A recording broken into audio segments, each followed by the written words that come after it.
picture. Closed captioning for News 12 is brought to you by Kenneth Nugent.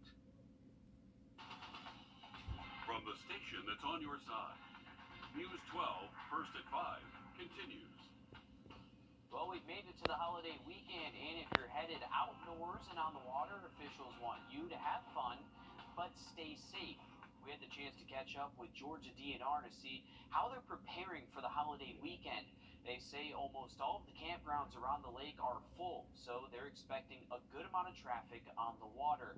But with more traffic means more potential for accidents to happen. We sound like a broken record at this point, but the most important thing that you and your family can do to stay safe is don't drink and drive the boat, stay alert and aware of other boaters, and always wear a life jacket. We know it may not look stylish or look cool to wear one, but it can save your life in emergency situations. DNR says it's hard to see families making these mistakes because most of these accidents and deaths can be avoided if you follow those rules. Well, you hate to see it. I mean, none of us want to deal with, any kind of tragedy out here, whether it's just an injury or a fatality.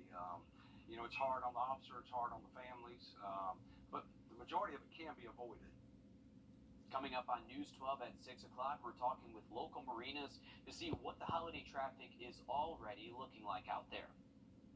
Well, much more news ahead, but we're taking a live look out today. President Joe Biden held a meeting with Democratic governors to talk about protecting abortion rights. Meanwhile, advocates around the country are taking their fight to the courts and the polls. Skylar Henry breaks down what this means for campaigns. President Biden says Democrats need to expand their congressional majority in November's midterm elections if they want to guarantee abortion rights across the country. So the choice is clear. We either elect federal senators and representatives who will codify Roe, or Republicans who will elect the House and Senate who will try to ban abortions nationwide. 1 week since the Supreme Court overturned Roe versus Wade, a new poll found the issue is of growing concern for adults on both sides of the aisle. 22% say abortion or women's rights is a major concern the government should work on in the next year. That's more than double what the poll found just 6 months earlier. On Friday, the president met with 9 Democratic governors about protecting women's rights. I share the public outrage at this extremist court that's committed to moving America backwards. Many Republican-led states that have moved to restrict or ban abortion rights argue the federal government should stay out of the decision-making. Arkansas has made its decision. Other states might look at it differently. The Democratic governors promised their states will be safe havens for women coming from places that are outlawing abortion. Because of our location in the southeast, Mr. President, North Carolina is already seeing an influx of patients coming to our state. We are, in fact, that brick wall against this horrific Supreme Court decision. President Biden said the federal government will protect women who want to travel to other states to get an abortion. Skylar Henry, CBS News, the White House. The president also said his administration will protect women's access to medication through the FDA. A long-awaited update to a deadly fire now ruled child abuse. The parents of the children who died in the Loganville house fire on Easter Sunday have been arrested. The Gwinnett County Sheriff's Department says special agents tracked down and arrested William and Corinna McHugh on the Appalachian Trail. They have been charged with cruelty to children and are being held without bond. Well, gas prices don't seem to be stopping anyone from grabbing gas before the holiday weekend, and here's some good news. Governor Brian Kemp announcing today he is extending the state's fuel tax suspension through the rest of the summer. He also renewed the state of emergency for supply chain disruptions. The governor's first suspension made Georgia's gas the cheapest in the country, running 50 cents below the national average. While gas in Georgia is the cheapest in the country, South Carolinians will have to deal with paying a little more at the pump as the state's annual gas tax increase goes into effect today. South Carolina's gas tax is up to 28 cents per gallon. This increase will be the last one. We've seen 6 years of 2-cent increases. It's part of a 10-year plan to help fund more than $1 billion of road and bridge work. Folks need some relief, and we need leaders. We need a governor who's going to come up with ideas. And here's a look at those state averages for the 2-state region as you get ready to head out on vacation. Thankfully, those numbers are still going down. As of this morning, AAA says Georgia's average price per gallon is $4.35. Across the river, South Carolina sitting around $4.46. Here at home in Augusta, $4.26 per gallon. Highway construction and lane closures are on pause on both sides of the river. You can see traffic starting to back up here as that 4th of July holiday traffic is moving along here. The pause started earlier this morning in South Carolina and around noon in Georgia. It will last through 10 o'clock Tuesday night on both sides of the river. Some changes coming to leadership at several schools in Columbia County. The school board approved those yesterday. Evans High, Greenbrier High, and Martinez Elementary all announced new principals. They're planning to fill the principal position at Greenbrier Middle before the start of the school year. If you're looking for something fun to do on the 4th of July, here are some events happening this weekend. Matt Anthony's Fireworks Show is back on Sunday at the Recreation Department Complex on Burke Veterans Parkway. That starts at 6. On July 4th, Living History Park in North Augusta will have a celebration from 10 to 3. There will be a parade, costume contest, and drinks. Also happening on the 4th, a fireworks celebration at the Augusta Common on Reynolds Street. You can find live bands and food trucks starting at 5 p.m. with a fireworks show at 9:30. Well, what were you doing when you were 11 years old? Probably not spending $10,000 to help students in Georgia. See how one boy is helping his community at an early age. Coming up, Mikkel. We are start tracking some areas of heavy rainfall around the CSRA. A flood advisory in effect for parts of Burke County until 6:15 this evening. More on your forecast for the holiday weekend coming up next. Thanks, Mikkel. A 12-year-old boy from Georgia is transforming a school bus into a mobile classroom for kids to learn financial literacy. As we head towards Tuesday, a little less chance for rain, but those rain chances do stick around each day next week with high temperatures in the low to mid-90s.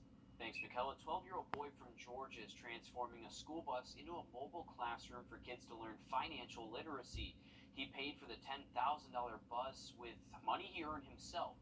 And that sort of bus, he explains, is now trying to raise more to redo the interior. What were you doing at 11 years old? My financial activity book and my financial flashcards as well. If you're anything like me, 11 years old looked nothing like it does for Caden Harris. I've written 3 books. I was not prepared to meet this kid. The rich kid doesn't necessarily mean that you have to have money. It's the way that you think and the mindset that you have. Or his family. My name is Kennedy. I am 12 years old. I developed my very own line of kids supplements. I made my own baby doll. We run multiple companies.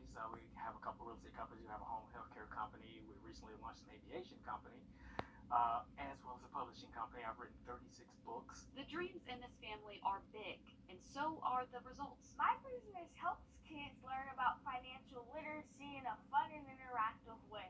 Caden is a CEO and an author. He's also about 2 weeks away from his biggest project yet. For like maybe 2 days, he kept texting me, "Hey, Mr. Bus Driver." He bought a bus. Yes, this 11-year-old bought a $10,000 bus. They think that my parents bought it or that it was handed down to me, but I bought it with my own money. The bus is being transformed into a mobile financial literacy classroom for Georgia kids. It'll have a mock bank, a mock grocery store, and even a mock stock exchange. Kids will learn how to create a budget, deposit and withdraw money, even buy and sell stock. We don't have to wait until we're adults to learn what an asset, a liability is. The bus is getting worked on now. Caden has been fundraising to finish the interior. He's about $10,000 away from his goal.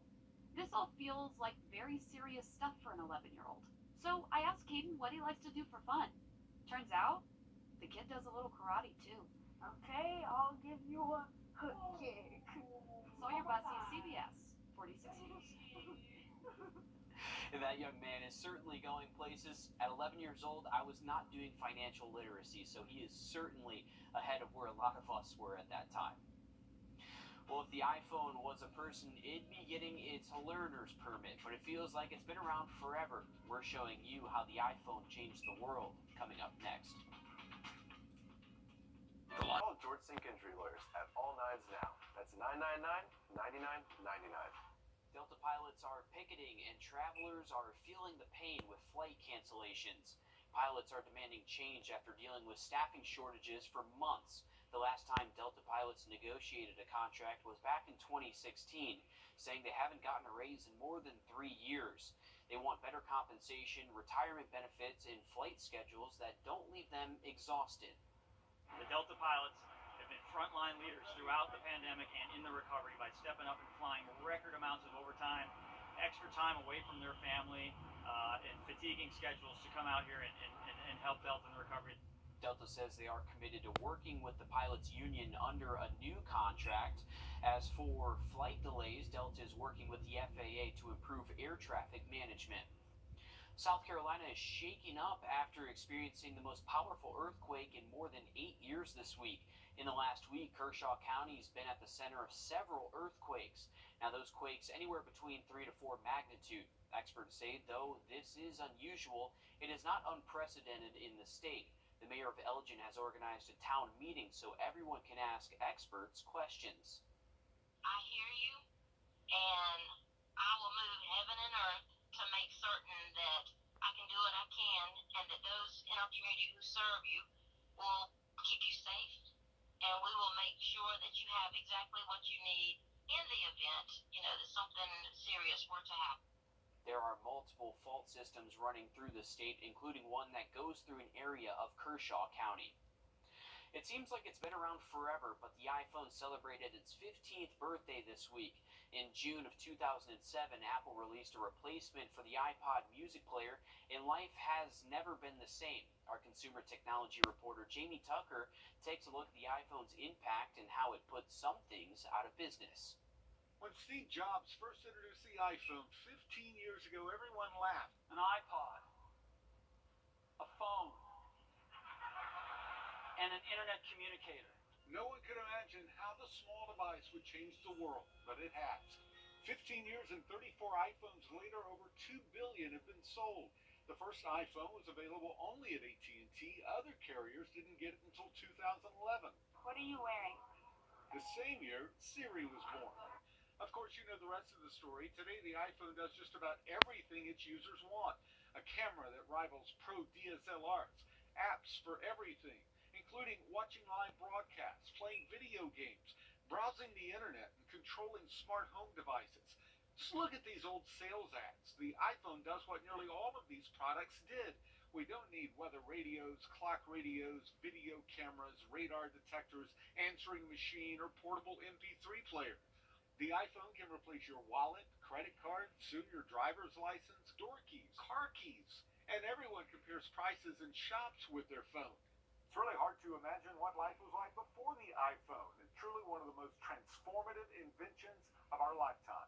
That's What the Tech. I'm Jamie Tucker. The next iPhone, the iPhone 14, is expected to be released this fall. Experts predict the next generation iPhones will allow you to wirelessly pay for gas and control a virtual reality headset Apple has said to be working on. So technology has certainly come a long way, Mikkel. Oh yes, definitely, and it continues to advance. So, iPhone is the future. As far as rain chances go, we are tracking those into the weekend, unfortunately. We'll talk more about that coming up in just a bit.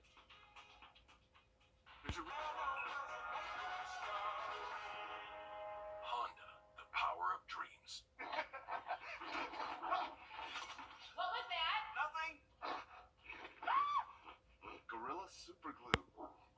Brush for edge-to-edge coverage and nozzle for precise application all in one. For the toughest jobs on planet Earth. As a pediatric nurse practitioner in Georgia, we see domestic violence. We see gun violence.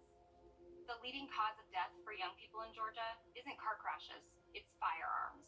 That's why Governor Kemp's new gun law that makes it easier for criminals to carry loaded guns in public is not only irresponsible, it's directly harmful to Georgia's children and families. This is a guy who pointed a gun at a boy on television. Enough is enough. Our First Alert commitment to you is now 5 meteorologists, all the tools, the latest technology, and the largest team of 5 meteorologists. News 12, NBC 26 First Alert Weather on your side.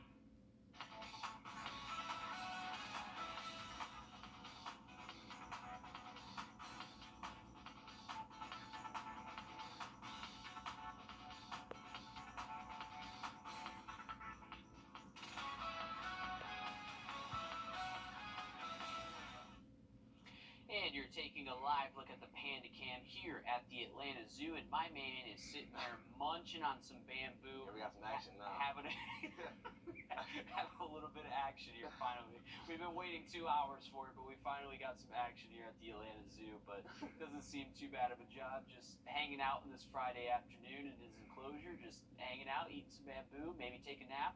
You know, yeah. It sounds like the perfect Friday afternoon. Yeah, he looks like he's very content, just laying there munching. So you can't blame him too much for that. But so live action here. Camera, though. Like, we haven't seen his face. I swear. He's always been turned. He knows exactly where the camera is too, avoiding the crowds here. Exactly. Crazy. Well, continue to munch on, my friend. As far as Grovetown and and that chance will continue through tonight. But as far as your 7-day forecast, we will keep a chance for rainfall just about each day, even for the 4th of July holiday, unfortunately. So, still looking pretty soggy then. Augusta commissioners are looking for answers after recent crime in their districts. Hear their solutions coming up next on News 12 at 6 o'clock.